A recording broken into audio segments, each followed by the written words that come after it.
Donc aujourd'hui nous sommes réunis autour du comité régional de développement, une réunion consacrée à la préparation de l'ouverture officielle du marché central aux poissons de Thiès. Donc comme vous pouvez le constater, la région de Thiès a énormément de potentialité en la matière, dans la mesure où elle regorge de deux façades maritimes, au nord et au sud. Mais aussi en termes de production, la région de Thiès peut être considérée comme la première région en termes de production halieutique,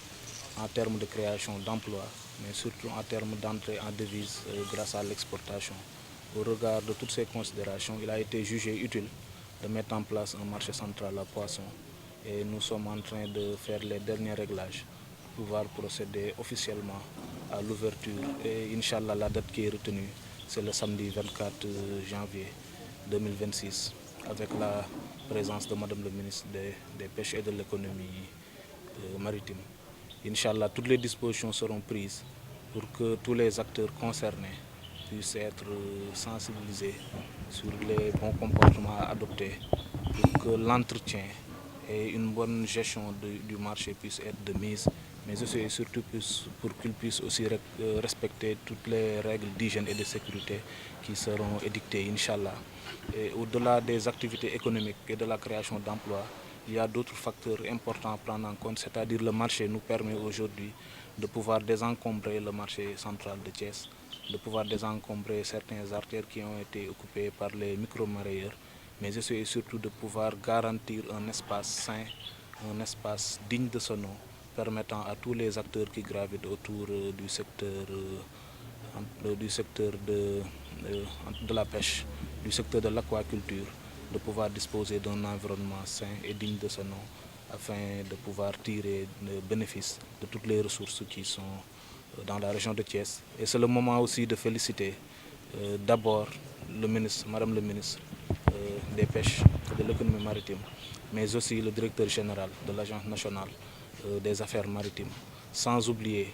les autorités administratives qui ont abattu un travail formidable, mais aussi et surtout les exécutifs territoriaux, en l'occurrence M. le maire de la ville de Thiès et M. le maire de la commune de Thiès-Nord, qui n'ont ménagé aucun effort pour parvenir à ce joyau. Et Inch'Allah, nous espérons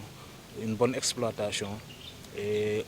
un respect surtout des prescriptions qui seront édictées pour nous permettre d'exploiter convenablement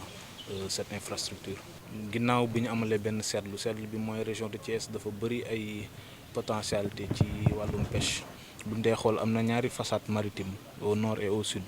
mais ginnaaw loolu bu ñu xoolee en termes de production région de Thiès mën nañu mooy première région en termes de production halieutique, première région en termes de création d'emploi, wàllum xëy yi ñu fiy créer ci napp gi moom ràññeeku na fi bu baax a baax. Ginnaaw loolu tamit dañuy faral di dugal devise ci exportation, léegi loolu lépp buñ ko xoolee dañoo seetlu buñ xoolee potentialité région de Thiès am yëpp dafa jaadu nag ñu am benn marché boo xam ne dañ koy consacrer exclusivement aux poissons. Looloo waral le ministre, Madame le ministre des Pêches et de l'économie maritime ànd seek monsieur le directeur général de l'Agence nationale des affaires maritimes ak acteurs yi nekk région de Thiès yëpp ba ñu mën a amal benn infrastructure bu ñu teg. Léegi loolu nag buñ ko tegee lenn rek mooy tax a jug mooy fexe ba lépp loo xam ne rek liggéey la, lépp loo xam ne day suuxat comme ci région de Thiès luy jóge ci napp gi ñu fexe ba acteurs yi fa nekk mën cee gis seen bopp. Léegi ginnaaw loolu nag am na yeneen tamit avantage yu mu am mooy marché bi dinañu permettre marché central bi nga xam ne dañ ko bëggoon désencombrer ñëpp ñi nekk ci artère ak ñi taxaw ci télé bi di fa jaay, lii day nekk opportunité pour ñooñu mën a joindre marché central aux poissons, mën fa jaay jën, mën fa def tamit yeneen activité connexe yoo xam ne incha allah dinañ ci développer. Léegi inauguration bi nag ñu ngi ko jàpp le samedi 24 janvier 2026 à 15h incha allah. Madame le ministre des Pêches et de l'économie maritime incha allah moom moo ko nar a présider. Donc tey dañ fi ñëw pour wane ne importance bi région de Thiès am si wàllu napp si Sénégal. Région la boo xamante ne ñaari façade yu ñu am yëpp def si am taxawaay. Pêche artisanale soo koy wax Sénégal da nga si xalaat Mbour ak Joal, ce qui veut dire que aujourd'hui suñu ñëwee ba indi infrastructure bu mel ni muy marché aux poissons mënuñu dara lu dul di ñaax aussi population yi ak